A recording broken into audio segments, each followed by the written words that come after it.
in most cases. Mm-hmm.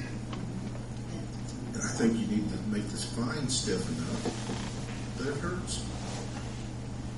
I'm trying to protect our residents as much as I possibly can. Kathy? As far as some of the pavers, tree trimmers, I know some cities you had to have a business license before you could sell anything within the city limits. If that's Something that can be considered. or contractors have to be licensed within the city. It doesn't really cost them anything, but they have to come and register with the city, show that they have a bond and insurance. You know, we have the ice cream truck that drives around. He doesn't stop unless somebody stops him to buy ice cream. He gets a permit. He gets a permit for a He full does. year. And we've never had a complaint on that gentleman. And I've got another one. The one problem is this book companies, and we used to have one that they were great about boys coming in and getting the permit. But then you get some of these, you get these college kids, and they bring them in vans and they just drop them off.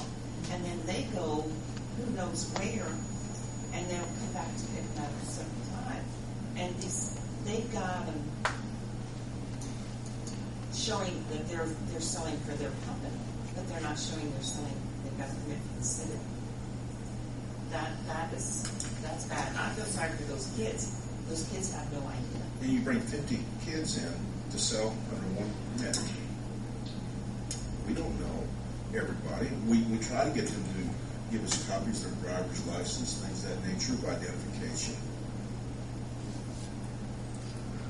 We don't know that we've got everybody identified and accounted for.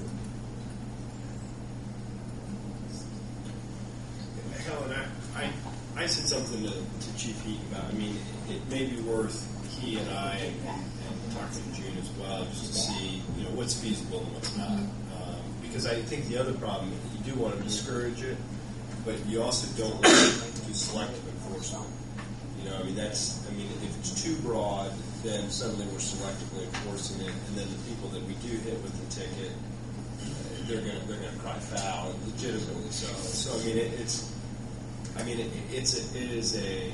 it's a strain on the police department, and I'm happy to talk with Chief Heaton to see what's feasible and what's not. That would be my suggestion, that we, Mayor, that we have Tim and June and Chief Heaton look into it and move on from there to see what our options are.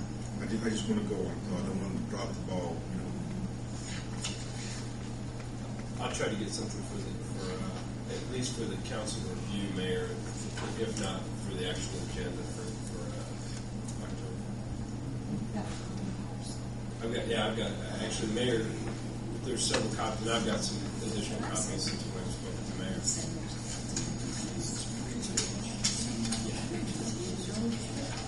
So they don't know. Yeah, I've got one. Okay. We can do that then. We move on to the next item on the agenda. Vicki Kellerman, EDC update. Good evening. Good evening. Nice to see all of you. Thank you for having me a few minutes.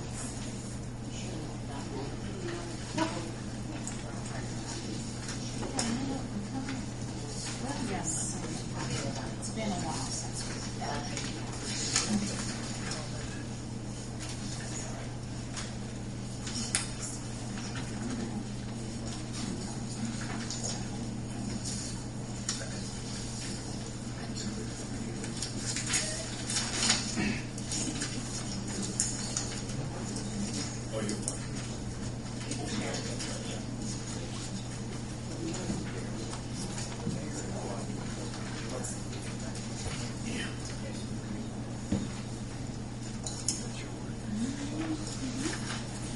As I said, thank you for letting me have a few minutes this evening. I just wanted to stop in and talk to you about some of the things that have been going on in the EDC. I guess the biggest news is that we have moved to a new location. We are now located on the second floor of the Main Source Bank building in Darrell Tressler's old suite of offices. And I'd really like to extend thanks to Main Source They left the entire place furnished.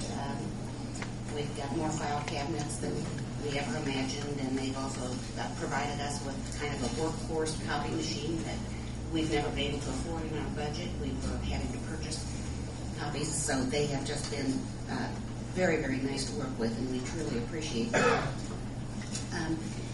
On the existing industry side, I am trying to make rounds and get around to visit as many of them as I can, and things do seem to be stabilizing for a lot of our industries a little bit right now. Some of them have called back almost all of their employees that had been laid off, and I'm currently working with two of what I would call our major industries on potential expansions. It's all confidential right now. I'm sorry I can't share more information with you, but I will tell you it would be a nice capital investment beginning this year, and then plans also for additional expansion next year. And hopefully next month we'll be able to reveal who that is. We're trying to get some incentives from the state, and so we're working with them. Also, we're seeing increased activity on the attraction side. We are seeing more leads coming down now through the state as well as through our website. And there's more activities with site consultants and their projects. So that's good news. A couple of things that we've really worked on pretty hard this past year is our revolving loan fund. We've always had a $200,000 grant. And we've had some success in making what we think are really good loans. The first one we made was the High Point Orchard, and they are renovating the historic barn on their property for a small reception conference area. We also made a loan over in Westport to Mr. Ponsler to allow him to finish his building off and increase his inventory. And last week, we closed on a loan to Blaisdell Industries here in town, and we were especially pleased that we could help them. It's an existing industry that's been here for over 30 years, and they have been struggling. They now have an opportunity to diversify and to start manufacturing a new long-term care bed, and they are in the final stages of making some modifications to that bed. And hopefully, I would say within the next couple of weeks, they will begin manufacturing. So we were really excited about that. We hope that will allow them to call back everybody that they have on layoff and hopefully bring them back to a full 40 hours a week. And we've also made a loan to Bill Collins, who lives out at Lake Santee, and he is starting tower tree tutoring and testing services. Basically, he will be going around to the schools and contracting with some of them. He already does have a contract with Oldenburg Academy to just go in and help those students that need to know how to take a test better, work with them, and it seems to be a needed service. So we have one more application to review, and it's also from somebody in the Westport area. And then there were two applicants that we've had that we had to deny. We realize that our funds are for higher risk projects, and it's also intended to be a gap filler. We don't want to be the primary lender, but we felt that those two particular projects were even riskier than what we should assume at this point in time.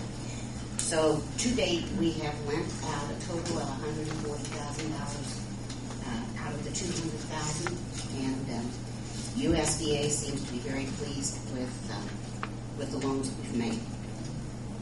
The other thing we've worked on the past year is we have done some pre-engineering work on property that we have under option, and the hope is that we will be able to go back to the state and ask them to expand the current shovel-ready site certification that we have to include that additional 160 acres without having to go through the full application process, because it's quite a process to go through to do that. And they seem to be looking favorably on that suggestion. The other thing, we recently received, and in partnership with the Echo 15 initiative, we've received a grant what they call a digital